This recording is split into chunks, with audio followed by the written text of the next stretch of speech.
Hey Dean, how are you doing? Hi, Rovina. I'm good. How are you? I'm good. Thank you. Thank you for doing this with us. We are from the Business Alumni Association, and it's a pleasure for you to agreeing to this unique format. I'd like to introduce you to Ashley. He is our videographer, cinematographer of the whole Hi, Dean endeavor. Mehrotra. Hi, Ashley. How are you? I'm good. And yourself? Thanks. All Good. right. Are we ready to begin? Let's go. Okay. So, speaking of beginnings, how do you start your day? So my day starts with the first port of call. That's Mickey and Ollie, my two cats. And after that, you only ignore the cats at your peril. After that, I get a chance to pick up my very old-fashioned shaving brush. I woke up a good lather of sandalwood cream. I learned that from my dad. And then the third item on my wake up routine is to prepare myself a nice cup of tea. Nice. And what's your go to breakfast like? On weekdays, the breakfast that I usually have involves yogurt and fruit. And if it's mango season, it's Alfonso mangoes. Over the weekend, it's a very eggy brunch. Okay, and now tell us three essential things you don't leave your house without. The number one on that list would be actually my flat cap. The number two item would be my Pixel Google phone that I heavily depend on. And the last item is the Alberta School of Business backpack. Great. Okay, so now we're going to go back 31 years. Can you describe your first day on this campus? Yes, I actually vividly remember it. The first day I walked up the 4 flights of this very building and met with the department administrator for the finance department. And I had met her before when I had been flown out for my interview, so it was good to see her again. She gave me my set of keys to my office, an office, let me remind you, with no windows. Okay, and fast forward to today, how does it feel to still walk these grounds? It feels wonderful. It feels wonderful 30 years later. In many ways, I didn't expect to be in this position 30 years later. But it's really nice to have this deep and long involvement with the Alberta School of Business. I bet it is. Cast your mind back. Who was your first friend at the Alberta School of Business? My first friend here, there were many. So let me start with someone who is no longer in Edmonton with us at the moment. So I met him first at the Alberta School of Business Mixer, where all the young faculties were introduced to each other. And his name was Narayan Pant. He came out of NYU Stern, and he had joined a year before I did. He also happened to be a neighbor. We were staying in College Plaza on the 16th floor, and he and his wife, Indira Pant, were staying on the 18th floor. So Urara, who is my partner, and the four of us got along very well. And that was the beginning of a 30-year-old friendship. They left soon after. Narayan went to INSEAD, Singapore, and Indira to NUS Singapore. But we have been in touch ever since, and the beginning of a very long-lasting friendship. That's really enduring to hear. Do you want to say hi to them? Hi Narayan, hi Indira. I hope you're able to see this video. Cool. Okay. What's your first office space here? Do you remember where it was, what room number it was? Yes, very much so. My first office, I think I mentioned, was on the 4th floor in the 420 corridor. I also remember the fact that it had no windows. I think I mentioned that. Yes. That was my first office for a year. And what was the first day you taught a class here? Do you remember the date? Do you remember the course? Very much so, Ravina. My first class here was the first week of September. I still remember the very, very large classroom, Finance 301, that is the Introduction to Finance course, the mandatory course for all undergraduate students. And that was my very first class. Very exciting, at the same time, some butterflies in the stomach as well. So, how did you feel at the end of the first class? Felt good. It felt good to begin this long journey on a note that was on familiar territory. Okay, now we'll move from teaching, we'll move to a bit of research. Which was your first published research paper? My first public research paper that I published was on examining, or rather unraveling, the determinants of value creation around focusing activities by firms. A very corporate financy empirical paper. And we published it in the Journal of Financial Economics. There were two other co-authors. One was a colleague in the accounting group here, and the third was a PhD student who now herself is a professor at Waterloo University. Wow. And how many research papers have you published to date? I haven't really kept count, but I would say it's in the ballpark of 24 papers. Not counting book chapters and so on. Okay. Any exciting ones we should be on the lookout for? Yes, there were. If I had to pick one, I would pick the paper on adopted sons in Japan. They have a very unique tradition, practice in Japan, where they adopt adults into the family for succession planning purposes. Now, in many ways, you can associate this with the extreme longevity of Japanese firms compared to other firms in the rest of the world. So yes, if I had to recommend one paper, I would recommend reading this. It was published also in the Journal of Financial Economics, but you can get sort of a Cliff's Note version of this in the Economist, in the Wall Street Journal. It did achieve a fair bit of notoriety because of the uniqueness of the data that we were using. It was also podcast in Freakonomics. Nice. So you're quite a celebrity. What are your latest research interests? My most recent research endeavor is in the area of family business, as well as in the area of what is called the ESG issues surrounding finance and economics. On the ESG side, what I'm most interested right now is two papers that we are doing, one involving disclosure of climate risk information on a voluntary basis by firms. And on the S part of ESG side, we have a very cool paper that links index design to real outcomes, in our case, to real outcomes involving gender scores in Japanese firms. That's quite heavy duty. Okay, describe your U of A journey in 3 words. I would say if I had to pick 3 words, it would be research informing teaching. That's 3. In a non-academic language, please. In non-academic language, the way I look at it is, if you want to be a good teacher, you need to bring material that is outside the textbooks in the classroom. And hopefully material that is cutting edge, hopefully material that the top brains in the field are bringing to the table at research forums. And that's what I meant when I said research informing teaching. I honestly believe that research and teaching go together. Okay, yeah, we've seen that in our classes that we've taken with you. Okay, next question. If not in academia, where do you think your career would have taken you?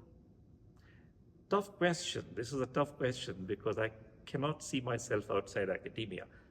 But if I had to, I would say perhaps the Foreign Service, because I love meeting people. The only challenge there is learning languages, at which I really suck. And currently, what project, work as dean are you most excited about? At the moment, I'm really most excited about new programs at the School of Business, launching and initiating new programs. And the second pivot here that I'm also very excited about is a greater internationalization of our recruitment strategy, of various aspects of our strategy. It's been 7 months since you took on the role of dean. Was this always part of your vision for yourself? Let me start by saying that no academic, when they join a university, wants to spend the rest of their career in administration. Everyone comes here to be a researcher, to be an academic researcher, as did I. Now, having said that, 10 years into my new job, I found myself as the associate dean for the MBA program. A few years later, I found myself as the chair of the finance department, serving 2 terms, that's 10 years. So you might detect a progression of sorts here, where I started as my first admin position as associate in MBA, then served 2 terms as chair of the finance department, and then in this new position as dean right now. Are you enjoying yourself? Very much so. It's exciting. At the same time, it's busy as well. So the short answer to your question would be yes, I'm very much enjoying myself. There are many aspects of this new position that I love. As I mentioned earlier, I love meeting people, and this job is all about meeting people. That's good. We're glad you're taking this role, and we look forward to you doing greater things. And now I'll end my set of questions on a lighter note. Any particular wine you recently tried that you would like to recommend? Yes. Let me recommend a wine from our neighboring province. It's a winery called the Little Engine, and they make some of the best wines in the Okanagan at a fairly good price to performance ratio. So if you get a chance, try out their Pinot Noirs or their Chardonnays. All right, thank you. And look Welcome. who's here. It's Michael. Hey, Michael, how are you? He's going to take over from now. Hi, Dean. How are you? Good, thanks. Good to see you. Great to see you. I'll be asking you some questions as Business Alumni Association communication co-chair. You may have a seat. Perfect. Where do you want me to sit? Yes. Okay, Dean. Given that you also pursued MBA like we did, prior to your PhD, that is, what advice would you offer to current business students and research grads of UMA? The one advice I would give to all students is to take advantage of making friends, take advantage of the opportunities that the MBA program in particular brings you by meeting new people, by meeting people from different backgrounds, by meeting people from different parts of the world. These are friendships and networks you will keep for the rest of your life. So yes, you learn stuff in the classroom, but learning doesn't stop with the last course you have taken. Learning is a lifelong journey, so continue on that path. But along the way, make as many friends as you can. Perfect. And that would lead me to my next question, which is, what was your special memory from your MBA days?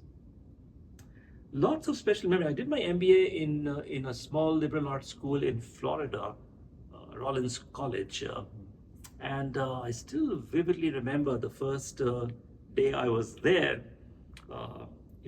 This is even before classes had started, so I was just walking around in my dorm, and I smelled the fragrance of Indian cooking in the form of a lentil or a dal or something like that. And so I followed my nose, and at the end of that little walk, I found this person. He was making lentil soup, which we call dal in India. And so the first question he asked me in my native language is, would you like to have some dal? And I said, yes, I would love to have some dal. So we started chatting. He assumed I was from India. He assumed I was from Pakistan. I assumed he was from India. And then when we introduced ourselves and asked where we were from, we discovered we were not even from the same country. But that was the beginning of a beautiful, long friendship. Great. Thank you. And then can you recall the best piece of advice you have ever received, and would you like to pass it on to our audience, our recent grads, and then our MBA and then BCom students? Best piece of advice. The best piece of advice I will give to all of you is that treat every aspect of learning as the beginning. treat every aspect of learning as something that opens doors, remain curious about where those doors lead you, and don't stop at what you learn from textbooks. I would also strongly advise everyone to challenge accepted orthodoxy, to challenge accepted wisdom, and basically just to challenge everything. That way you get into a nice debate with people who are on one end, especially the professors and the teachers. But engaging with them on this debate opens doors for you that you otherwise wouldn't be able to learn from. Yeah, So I can attest. I can engage. attest to that in the classes that we took in finance classes and M&A classes with Professor Vikas Mehrotra is one of those asking questions and then learning from his wisdom in class as well. And then my next question would be: share with us one virtue about yourself that you are particularly proud of and would advise others to cultivate, like for grad students, for University of Alberta students. So I don't like to sort of pat myself on the back that much, but if I had to pick one virtue that I'm proud of, it would be looking at everything, looking at every question, every problem from the perspective of others. And that opens up again your mind to new things that you wouldn't even think of if you only look at it from your own perspective. Great. And then I'm thinking that that would be the idea that you'll be bringing to the institutions. As a dean, what is at the top of your wish list for the institution, Alberta School of Business? The top of my wish list, we are a top 100 institution. So top of my wish list would be to aim higher, gain global recognition for what we're doing. We're doing a lot of good stuff here. So increase our footprint on the radar, gain more global recognition, and keep aiming higher. That would be the top of my agenda. And then I would assume that would be how you would like to be remembered by the community at the end of your tenure as a dean, or? Yes, if I had to pick one thing there, I would say I would like to be remembered as an advocate of the students first, as an advocate of the Alberta School of Business, and then as an advocate of the community where we live in. Cold place, Edmonton, beautiful place. And then I will ask you some questions about your personal life. And then, do you play any musical instruments? And then, if you could master one, which one would it be? And then, what's your music genre? This is some of the questions that came from students. So I'm not musically inclined at all. And the closest I've come to playing any kind of music is a radio. Oh, okay. So if I had to, if suddenly miraculously I had to pick up one musical instrument, it would have to be the piano. Piano. I would love to play the piano. If I was not musically absolutely tone deaf. That's what I would Great. And then what's my favorite musical genre you mentioned? I would have to say again, jazz in all of its incarnations. Great answers. And then I'll go back to your PhD journey again. And then could you share a bit about your PhD journey? Why did you choose to do that path after your MBA? And then why? And then any guidance you would like to offer to our current PhD students? And then, as it's certainly not an easy path, and it is a very long journey, as we all know that a PhD is.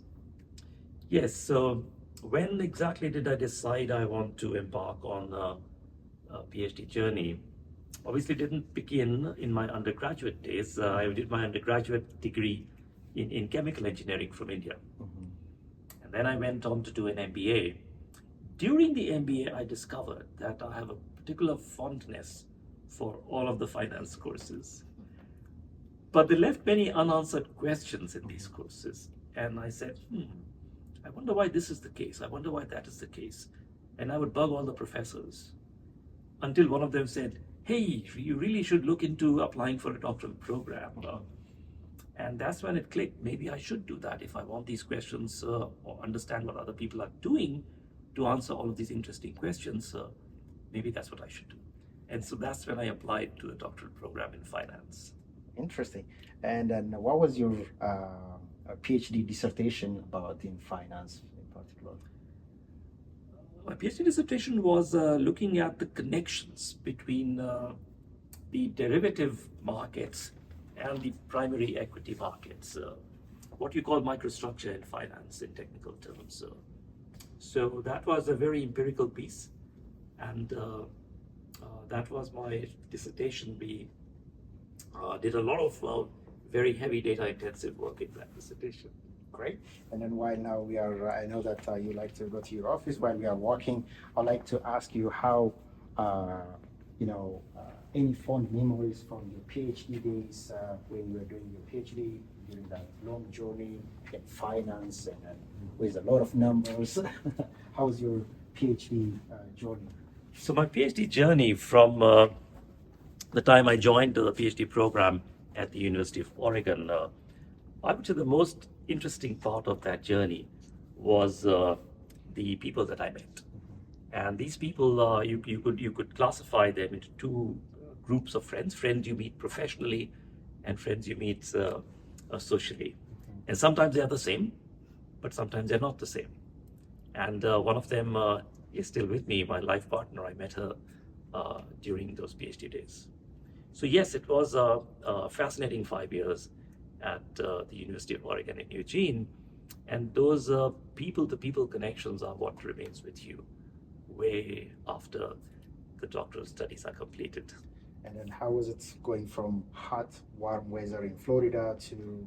Oh my God, that's an excellent question, Michael, that's an excellent question. Yeah. And my whole life, if you look at, if you give me a globe, my whole life has been a slow trek from south to north. I was born in Calcutta in India, went to university very close to Calcutta at one of the IITs. And then from there to Florida, which is a tiny bit north. And then Florida all the way across to Oregon, which is almost halfway across to the poles. And then from Oregon to Edmonton, which is closer to the poles. So my whole life I've been sort of on a northward trajectory. And in short, Edmonton is the final destination. Final destination. Yes. Perfect. Thank you. You can't go any more north than this, I guess. Yeah, and then one of my last questions would be for these budding scholars out there, what advice would you offer to young academics just starting their journey at our school? Michael, that's an excellent question, Michael. So the one advice I'll give to everyone who wants to start in this academic profession is to take a step back. Take a step back from whatever you're doing. You could be doing your dissertation. You could be involved in a research project. Take a step back and see from a high level exactly what the research question is in simple English. Define the research question in very simple English. Step two is ask yourself, why is that interesting? Why would anyone care about that? And step three, how does it advance the frontiers of our knowledge? In other words, how does it fit into the extant literature of what we already know about that? If you can get these three questions in one page, you're off to a great start. Great. And then that would allow me to ask one interesting question that came from students again. If you could invite a fictional character and or a real life celebrity for a dinner, who would it be, and what would you cook for them? That's an interesting question. That's an interesting question. If I could invite a fictional character, not a real life character, but a fictional character. I was a huge fan when I was growing up of the cartoon series called Looney Tunes. So if I had to invite one character, it would have to be Wile E. Coyote. And I would invite Wile E. Coyote for dinner and ask him why. why is he always chasing that one road runner when he has no chance of success ever? He doesn't seem to learn. So I want to ask him this question. What would I cook for him? Honestly, he would be most happy if I cooked a road runner for him. But the problem is I'm a vegetarian. So I think Mr. Wiley Kavati will have to miss this one again. Great, thank you, Professor Mehrotra. So our next questions will be asked by Francis. Hi Francis, how are you doing? Very nice to meet you, Very Team nice to Mehrotra. meet you, Francis. Yes. Please take a seat. Okay. Yes. So I have some questions to ask. Go ahead. As an international student yourself, what words of wisdom would you be giving to students contemplating studying abroad? And what makes the U of A School of Business their optimal choice? Well, first, I would say any chance you get, grab it and go abroad. It's amazing what you learn when you actually are situated in a different setting. Challenge yourself to be in outside your comfort zones. So yes, the learning opportunities are immense when you go abroad. Why would you choose the University of Alberta? For many reasons. Number one, we have a fantastic international group of students here. We are a top 5 school in Canada, top 5 business school in Canada. But the advantage we have vis-a-vis the other 4 is that we are smaller. That gives you more of an opportunity to mix and make friends with each other. The other advantage we have in terms of the cost of living, including tuition expenses. Really, our value proposition here is much stronger than the other 4. So yes, all told, if you had to ask me where should you go to do your master's studies, I would say the Alberta School of Business. Fair enough, fair enough. Do you have any fond memories from your time as an undergrad? And also, what advice would you give to an undergrad that is going through some stressful times during their schooling year? So this is a really good question, Francis. But keep in mind, when I talk about my undergraduate days, we are now swerving into the latter part of the 20th century. So when I talk about that, keep in mind, this is in the days before internet was invented. So the best thing we could do at that time was talk face to face with each other. Bring that back. Doesn't matter how many devices you have. Bring the face-to-face conversation back. Sit down with people. Have a cup of tea. Have a cup of coffee, whatever it is. To me, there's no stress reliever as good as sitting down with a group of friends and enjoying an absolutely meaningless cup of coffee. Definitely great advice. Great advice. I think many people actually would utilize that advice for professional needs and stuff. What is your favorite movie that you would recommend that you must watch? Favorite movie? I've watched so many, and I love movies. But if I have to pick one, I would pick Jim Jarmusch's Night on Earth. Jim Jarmusch is an American director. I wouldn't call him a Hollywood director. I would call him an American director. And if you have the time and if you have the ability to find this movie, I don't know where you would find it.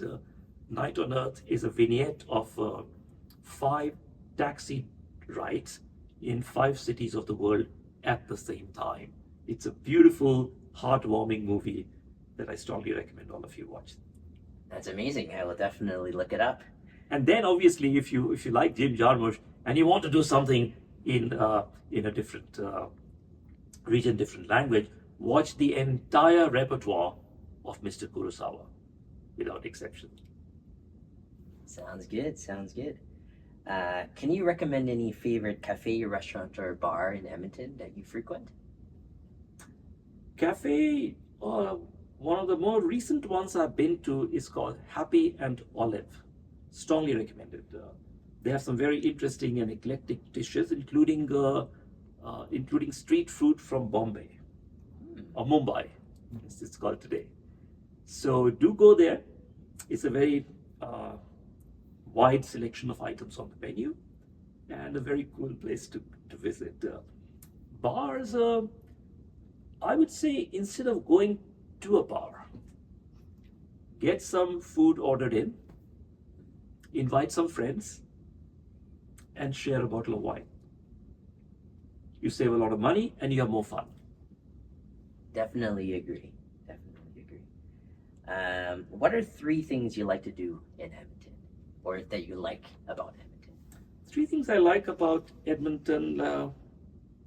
I like walking and running when I have the time. So definitely the river valley is one of the more beautiful parts of the city. It's totally kept off limits for development. It's pristine. Like literally in 5 minutes, you could be in the river valley and not even imagine that you're in a city of 1 million people.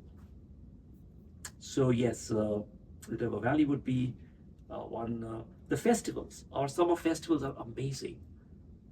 If I had to pick one summer festival, it would have to be the Fringe Theatre Festival.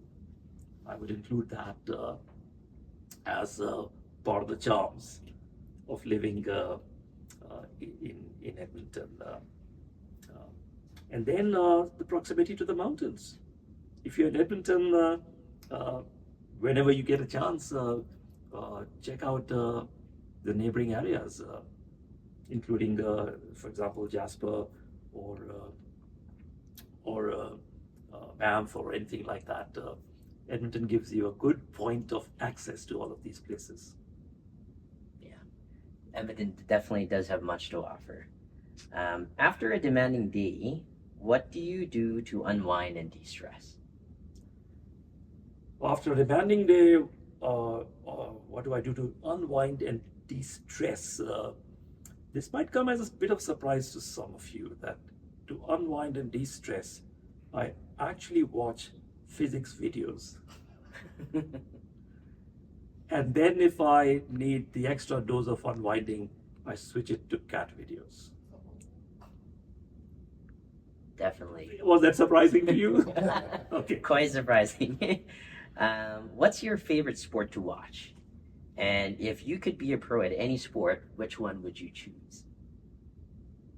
My favorite sports to watch remains cricket. I grew up watching cricket, and even now, when I get a chance, I like to watch the odd game. If I could be a pro in any one sport, I would say I would pick squash. Squash is a very contained game, but it requires a lot of finesse and technical skills, which I don't have. So if I had to be a pro, I would pick squash as that game. That's awesome. That's awesome. We've heard whispers about your sweet tooth. What's your favorite dessert? All of them. All of them. So, but if I had to pick 2, I would pick an Indian dessert called gulab jamun. And let me just give you the rundown on this. You start with dough and ricotta and sugar, and then you make a ball out of this and you deep fry this, and then you let it soak in heavy sugar syrup overnight. And that's your gulab jamun. So that's one. I would really love that too. And then there's 2. The second one is you do all of the above and make a baba out of it. The baba is all of the above, plus the last bit is you soak it in rum after that. Wow, sounds amazing. Have you ever taken a solo vacation? If so, where? And if not, where would you dream of going for a solo backpacking trip?